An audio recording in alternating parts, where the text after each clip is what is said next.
What's up, YouTube world? It's your boy Halucha Lucha, aka Matthew J. Brownlee, and I'm back with another episode of Smack Talk. This is my SmackDown review, but for some reason I looked down and I wrote Raw. All right. This probably will be very short. I say that for all of them, they're going to be short, and sometimes they are short, and sometimes they're not. As always, I did not watch all of SmackDown. I was at work, crying my eyes out because it's pretty brutal. But you live to fight another day. Um, so I'm gonna get on with this review. Make sure you like, comment, subscribe, and tell me what you guys think of SmackDown.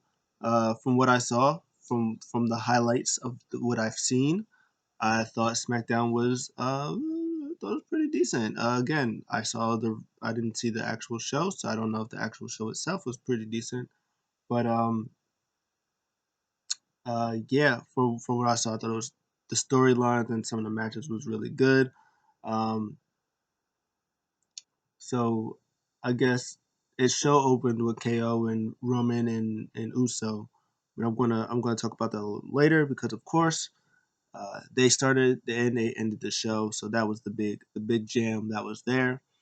So the women's division is pretty solid.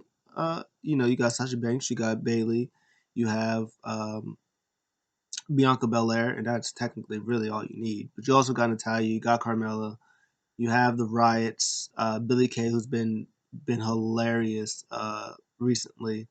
They're all part of that women's division. They're all like a little mini women's collective.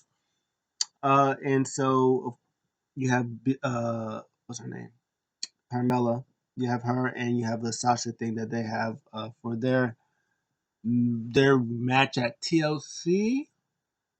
Whenever TLC is, I think it's the 20th.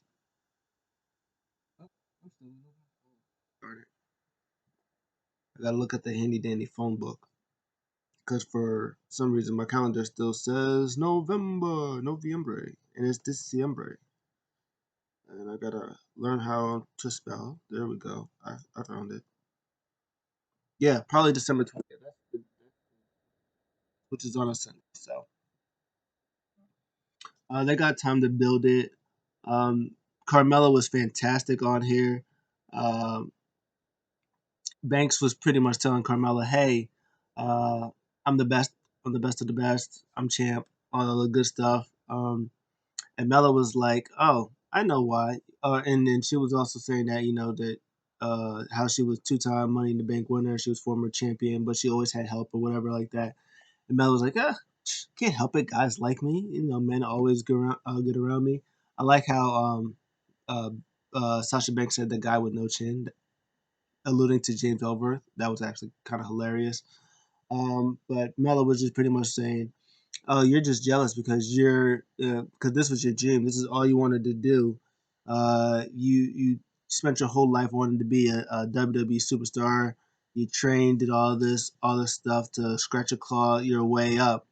And all I did was I just walked into the performance center and ta-da! Here I am, a cup of coffee later, and I've had one SmackDown Women's Championship reign that was bigger, that was lasted longer than all your reigns combined.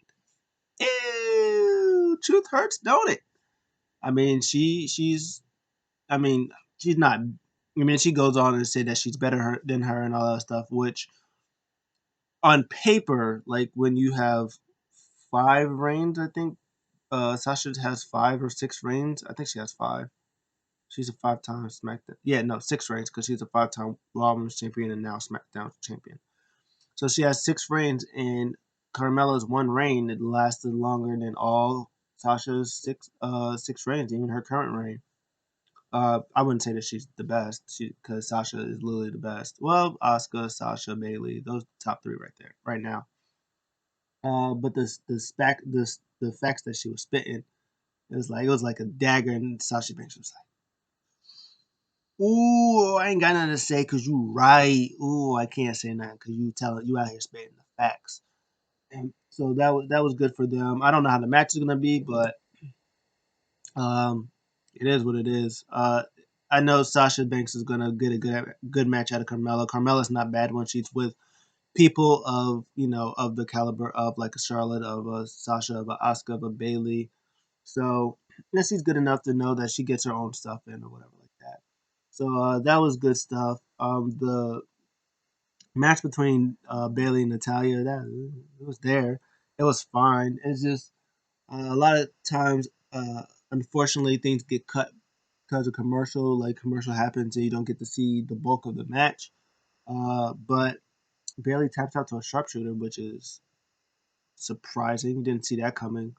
But the good news out of all of this is Bailey versus Bianca Belair is going to be fantastic. I'm going to enjoy every part of it. It's going to make me very happy. But yeah, I mean, Bailey has done her due diligence as SmackDown Women's Champion, as the longest reigning SmackDown's Women's Champion, as to pretty much she literally beat literally everybody on the roster 10 times over. She was SmackDown Women's Champion as well as holding the tag team titles, just taking over the women's division. Her Bailey, her Sasha, and Asuka literally just took over the women's division while Charlotte Flair and Becky Lynch has been gone. They just took over the whole show. So it's nice to see that um, while she's really not, she's just helping talent. She's putting over Natalia, even though Natalia's a veteran in here. She's putting over Natalia. She's gonna put over Bianca Belair. She's probably gonna put over anybody else that she can get. Like she's probably in her stage where she can work with whoever she wants, and she could put over whoever she wants. While Sasha Banks is killing it being SmackDown Women's Champion, and it's gonna be great. And after WrestleMania, when they probably have that final match between her and Sasha Banks, when Sasha Banks wins, she's probably gonna go over to Raw and then put over people on Raw and give Sasha Banks some fresh feuds to have, which I would probably guess would be Bianca Belair, uh, probably maybe Charlotte or Becky, maybe Becky because her and Charlotte's been having feuds since forever and a day. So maybe maybe Becky goes over there and you get some Sasha Becky feuds, so it'd be a little fresher. Um, maybe Rhea Ripley goes over there. I don't know if she's more of SmackDown, she's more of Raw, but maybe Rhea Ripley goes over there. Uh, I don't know. It'll be interesting to see what happens after WrestleMania, but right now, they have their set in stone of what they're doing in SmackDown Women's Division, looking very bright. What did not look well? I don't want to say did not look right. That wouldn't be fun. That wouldn't be fair. Corbin, Baron Corbin versus Murphy. Um, Mask hoods, hooded figures. It was crazy because as soon as I saw him, I was like, oh, there's Blake and um Wesley Blake and whatchamacallit, Steve Cutler from Forgotten Sons. Also interesting that uh, Wesley Blake and Buddy Murphy used to be a tag team champions back with Alexa Bliss, who's doing great stuff. So that's going to be an interesting thing to see how that all plays out later on. But it was funny because commentary was like, oh, who's those masked cutters? And I was like, really? Don't see it? And then Corey Graves was like, oh yeah, that's Steve Cutler and Wesley Blake. They cut their hairs, they look all different and stuff like that. That's probably why you guys probably wouldn't recognize. I was like, no, I recognized who they were, just like you didn't recognize who they were.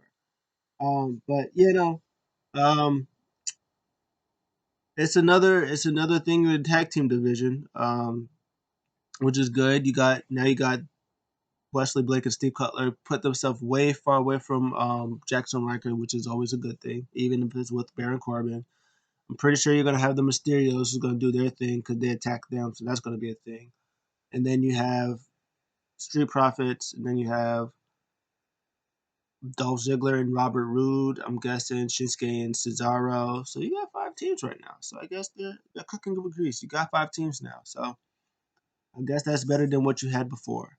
Uh, I mean, the match was whatever. Um, I did like the when they attacked Mysterio and Booyaka's son Dominic. He ran. He chased them all. They ran in there, and then he ran right into a end of days. That was good stuff. A lot of V triggers, good stuff. A lot of Corbin doing his stuff, and then Murphy reversing his stuff. I kind of want to see Buddy Murphy versus Wesley Blake. That'd be fire. Former tag team partners. Maybe do a whole story with that, how they were in NXT and stuff like that. That'd be good, but they probably won't do it. But that'd be pretty decent if they at least even mentioned it. It'd be good stuff. But good for Forgotten Sons. I put 2/3 Sons. Good for them. They're gonna do something, and hopefully it's pretty good. Hopefully it's decent. Get them in that tag team scene. Be good. They need it. Next newsworthy thing before we get to the main event is they did a Pat Patterson tribute match. Of course, Pat Patterson passed away. Rest in peace to him. They showed him a nice package from the beginning. Everybody was out there. Roman Reigns was out there. Gerald Briscoe was out there, right there next to Vince McMahon and the whole SmackDown roster. So this was pretty much an Intercontinental Champion uh, six-man tag match. So it's all the good guy Intercontinental Champions that they could find versus the all bad guy Intercontinental Champions that they could find. Which I didn't know that at first, and I was like, I just looked at this. I was looking at this match. I was like Biggie, Daniel Bryan, and uh, who was the third one? Rey Mysterio. I was like, okay, that's a weird tag team, and it was like against Dolph Ziggler, Shinsuke Nakamura, and Dolph Ziggler. I was like, well, Sami Zayn and Nakamura, they were a thing. They were like a trios with Cesaro. I was like, but where's Cesaro at? Wait, where's Robert Roode at? And then I heard that Biggie got new music. So I was like, oh, Biggie got new music. I was like, oh, that's kind of cool. So I went to look up Biggie's new music. I was like, oh, this is kind of dope. Biggie brought the thing with the powder back that he used to do when he was in NXT. He did the thing. I was like, okay, we got some Biggie. His music was decent. And then I saw that it was like, oh, this is a six-man intercontinental, like former intercontinental and current intercontinental six-man tag match in honor of Pat Patterson. I was like, oh, that's pretty dope. So of course, Biggie, former intercontinental champion, Rey Mysterio, two-time Intercontinental Champion. I think Rey Mysterio is two-time Intercontinental Champion. Daniel Bryan, Intercontinental Champion. Of course, Nakamura, Sami Zayn is champion now, and Dolph Ziggler, who is a six-time Intercontinental Champion. So Nakamura's one reign, Rey Mysterio's two reigns, uh, Big E's one reign, Shinsuke, Mysterio two, Daniel Bryan, Big E, and wow, so he has the same amount of reigns as everybody combined. That is hilarious. Um, this match was fantastic. I loved everything about this match. It was pretty much a house show. It was like a house show type match. That's literally what this was, and it just catered to Pat Patterson. Um, the the antics that was going on. Uh, I think I did say that Big E. I'm going crazy. I'm going crazy, guys. Um, but yeah, the roll up finish thing that Daniel Bryan did was pretty great.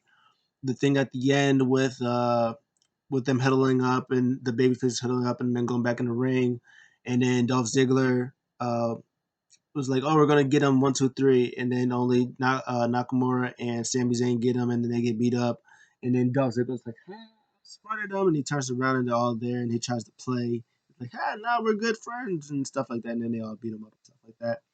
That was all great stuff.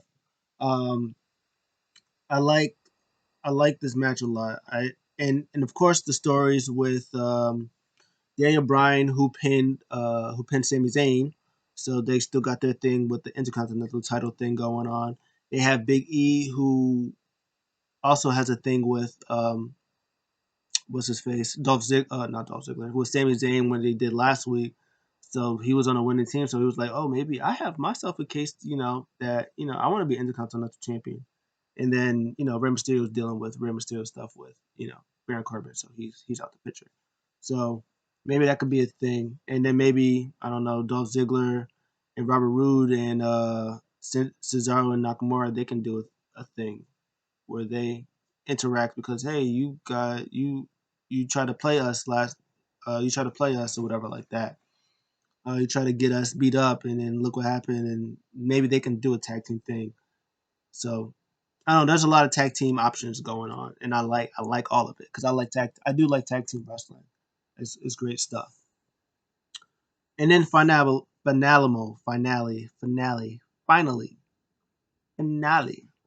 Uh, Kevin Owens, Roman Reigns, Jey Uso, fantastic.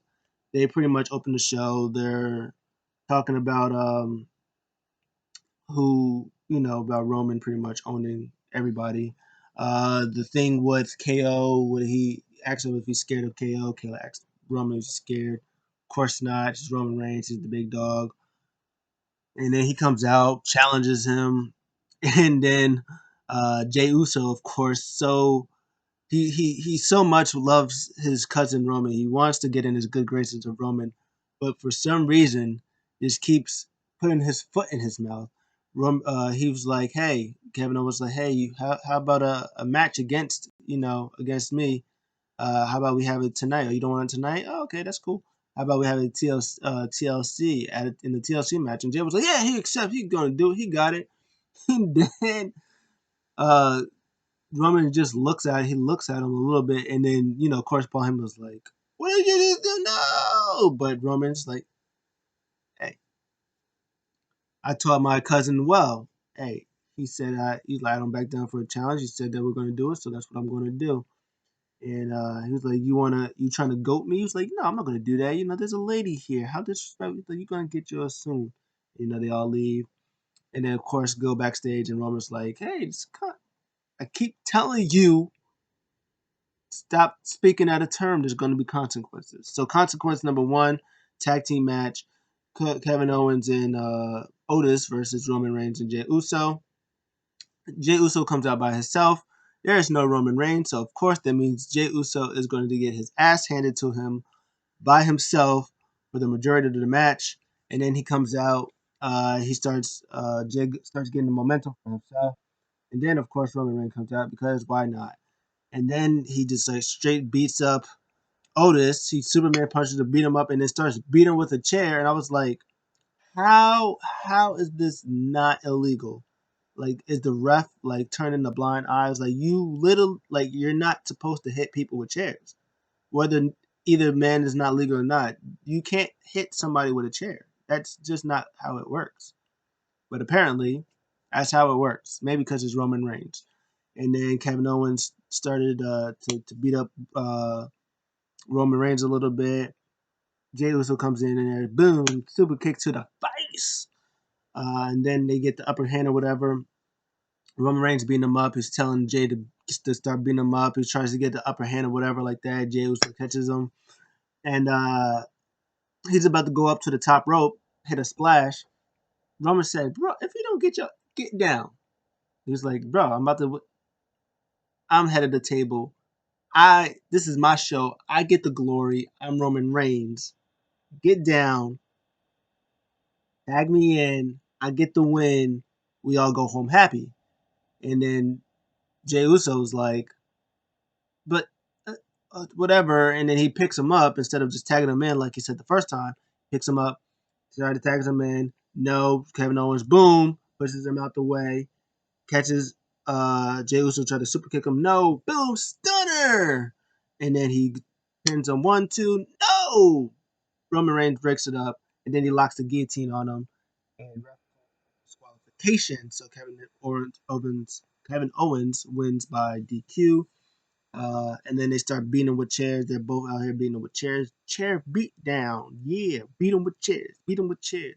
Jay gets on the top rope. Boom, Uso splash. He's like, "Oh, my ribs. Oh, my ribs." And then Roman grabs a chair and just bow, bats him in the back with a chair. He said, "I told you. Told you." not to get in my business. And in me, I'm like, I feel bad for him, but it's like he literally keeps telling you to stop talking, like get out of his business. It's like he says, don't don't overstep your talk to me. It's like don't try to put me in situations. Don't do this. And if you don't listen to me, you suffer the consequences.